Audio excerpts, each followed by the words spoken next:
Hello everybody, this is our second writing lesson, poetry lesson 2, couplet poems. And remember, on my screen you can see everything because I just have everything sitting here ready for us to do it. But all you see is poetry lesson 2, couplet poems. So you have already opened this folder up because you already saw what step 1 was. Step 1 was to watch this video. Like you've been seeing now, a lot of my as I'm kind of figuring out how to do this best, I've been feeling like these steps kind of work. But so step 1 is to open up the video and you can start watching it, which you're doing right now. But after you open that up, then you're going to see there's just one more step today, just step 2. You're going to see for these poetry lessons, it's all going to be kind of the same format.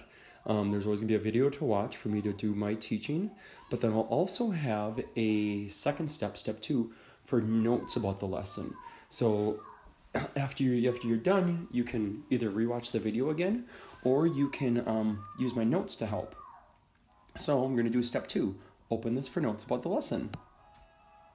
And I'm going to read all the notes to you, kind of talk about our goal, and I'll do some teaching, and then you are going to get to do some writing today.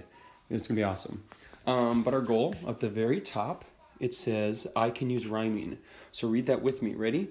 I can use rhyming patterns to create couplet poems.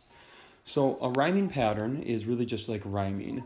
And we're going to be writing 2-line poems today. And that's what a couplet poem is. A couplet is a poem that has 2 lines. Now, when we talked about poetry before, when we did our big author's purpose, if you remember, we read poems we would read a poem and we'd have to figure out, okay, is it entertain, is it inform, is it persuade? We did main ideas about those poems. We did key vocabulary words. We made our own opinions about those poems. Now you're going to get to write your own, and so we're going to be doing couplets. So just to learn a little bit more what a couplet is, we're going to do step 1 here. So step 1, read these couplet poems to learn about rhyming patterns. So the first one is called The Proud Horse. The mighty horse stood strong and tall. She felt proud to give help to all. So when I was saying a couplet is 2 lines, the first line is the mighty horse stood strong and tall. The second line is she felt proud to give help to all. Because with poetry, remember, you don't call them sentences, you call them lines. And different poems have different amounts of lines, and a couplet always has 2, just 2 lines, or you can call them sentences. And it's just one stanza. If you remember, in poetry, you instead of calling it a paragraph, you call it a stanza. So a couplet is 2 lines, 1 stanza. So I'll read this proud horse again. The mighty horse stood strong and tall. She felt proud to give help to all. Now, some couplets, they rhyme. The 2 last words, like tall and all, they rhyme. Sometimes they don't. And they don't have to. But there's a few things that you just need to know when you're writing a couplet. Both lines have to be about the same thing. So both these lines are about a proud horse. The mighty horse stood strong and tall. So standing up nice, strong, and tall, she felt proud. Proud meaning like you feel really good, that you feel really good about something, and she felt proud to give help to all. So both those lines are about a proud horse. Okay, here comes your next one. This one's called The Kind King.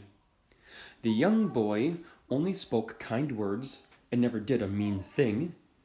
All the other children constantly said, "You should be king." So again, 2 lines. The first line, the young boy only spoke kind words and never did a mean thing. The second line is, all the other children constantly said, "You should be king." Constantly meaning all the time. And this one does rhyme at the end because thing and king rhyme. The couplets don't have to rhyme at the end, but this one does. And both lines, again, are about this kind king. The young boy only spoke kind words and never did a mean thing. All the other children constantly said, "You should be king." So both lines are about that kind king. Okay, and we're going to do the next one. The sun. The sun came out today. It sent each of us a warm ray. So again, it's 2 lines. The first line is, the sun came out today. The The second line, it sent each of us a warm ray. This one again rhymed at the end. Today and ray, those two rhymed. And both sentences are about the same thing, about the sun. The sun came out today, it sent each of us a warm ray. Cool. No, and it's just, again, all of these are just one stanza, one paragraph. You're going to do the next one. Little mouse. There was no one in the old empty house, not a single living thing except for a mouse. So, two lines again. The first line is, there was no one in the old empty house. The second line, not a single living thing except for a mouse. And both of those rhyme at the end, or this one does rhyme again, house, mouse. And yeah, both lines are about just this mouse, basically. Even though the first line doesn't say anything about the mouse, it's just about where the mouse is living. There was no one in the old empty house, not a single living thing except for a mouse. And this is the last poem that I made. These are just all ones that I made, and after I'm done, the second part of the second video that you're gonna watch, part 2, is I'm gonna be showing you some ideas on how to create your poems and what you're gonna do for it. So this one is called My Favorite Superhero. Almost every single day you hear me talk about Batman, and I hope you leave 3rd grade knowing he is my favorite. Now, Batman. That I definitely probably could have found a word to rhyme with Batman, but I wanted to show you that couplets don't have to rhyme. All the other ones did. Tall, all. Thing, king. Today, ray. House, mouse. Batman, favorite. So it doesn't, but still follows the same couple rules. It's a couplet, so it has 2 lines. The line 1 is, almost every single day you hear me talk about Batman. Line 2, and I hope you leave 3rd grade knowing he is my favorite. So, and it's one stanza, but it doesn't rhyme. Batman and favorite don't rhyme, so they don't have to rhyme. You just have to make sure both lines are about the same thing. The first one is, you hear me talking about Batman, and then I hope you leave 3rd grade knowing he's my favorite. Now these are, so step 2 says, read these coaching tips.